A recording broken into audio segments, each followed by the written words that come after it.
کہتے ہیں کہ دائیں آنکھ پھڑ کے تو مصیبت آتی ہے، نعوذ باللہ. ہتھیلی میں خارش ہو تو پیسے ملتے ہیں، رات کو جھاڑو دیں تو رزق چلا جاتا ہے، منڈیر پہ کوا بولے تو مہمان آ جاتا ہے، جوتے پہ جوتا ہے سفر ہوتا ہے، اور 1001 مثالیں آپ ڈھونڈ سکتے ہیں کہ جو توہمات ہمارے ہاں پائے جاتے ہیں اور اس سے خود بخود نتیجے نکال لیتے. اگر کوئی پوچھے یہ جو تم کہہ رہے ہو کہ ہاتھ پہ ہتھیلی پہ خارش سے ایسا ہوتا ہے پیسہ ملتا ہے، تو کیا غریبوں کے ہاتھ پہ کبھی خارش نہیں ہوئی ہوگی؟ یہ غریبوں کو کبھی خارش کی بیماری نہیں لگی ہوگی؟ یہ سب ہمارے اپنے فتوے ہیں اور یہ جھوٹی باتیں ہیں، ان کی کوئی حقیقت نہیں. یاد رکھیں مومن کا عقیدہ کیا ہے کہ نفع اور نقصان صرف اللہ کے ہاتھ میں ہے. سورۃ التوبہ آیت نمبر 51 میں اللہ تعالیٰ فرماتے ہیں قُلْ لَن يُصِيبَنَا إِلَّا مَا كَتَبَ اللَّهُ لَنَا هُوَ مَوْلَانَا وَعَلَى اللَّهِ فَلْيَتَوَكَّلِ الْمُؤْمِنُونَ. آپ کہہ دیجئے ہمیں ہرگز کوئی برائی یا بھلائی نہیں پہنچتی مگر وہ جو اللہ نے ہمارے لیے لکھ دی. اللہ ہی ہمارا مولا ہے اور اہل ایمان کو اسی پہ بھروسہ کرنا چاہیے.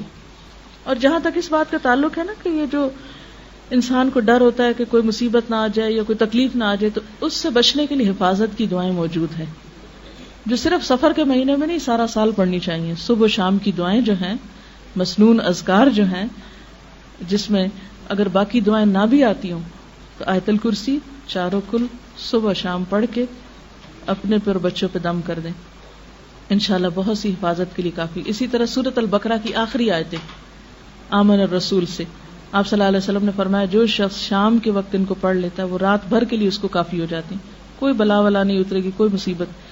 اور یہ جو آخری آیتیں ہیں یہ اتنی خوبصورت آیتیں ہیں کہ آپ صلی اللہ علیہ وسلم نے ایک دفعہ فرمایا کہ آج آسمان کا ایک دروازہ ایسا کھلا ہے کہ جس سے پہلے کبھی نہ کھلا تھا، ایک فرشتہ ایسا اترا ہے جس سے پہلے کبھی نہ اترا تھا، اور وہ ایسی آیتیں لے کر آیا ہے جو آج سے پہلے کسی نبی کو نہیں ملی.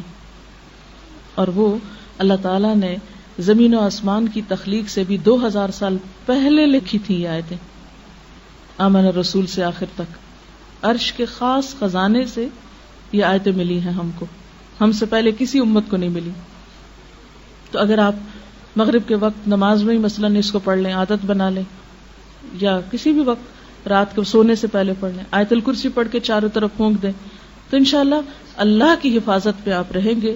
ورنہ کسی اور کے بس میں حفاظت نہیں ہے کسی کی. جو توہمات ہیں ان سے خود کو نکالیں، کیونکہ ان کا سب سے بڑا نقصان یہ ہے کہ انسان کام سے رک جاتا ہے، انسان کے ارادے متزلزل ہو جاتے ہیں، انسان کے اندر سے ڈٹرمنیشن ختم ہو جاتی، یقین اور ول پاور کم ہو جاتی.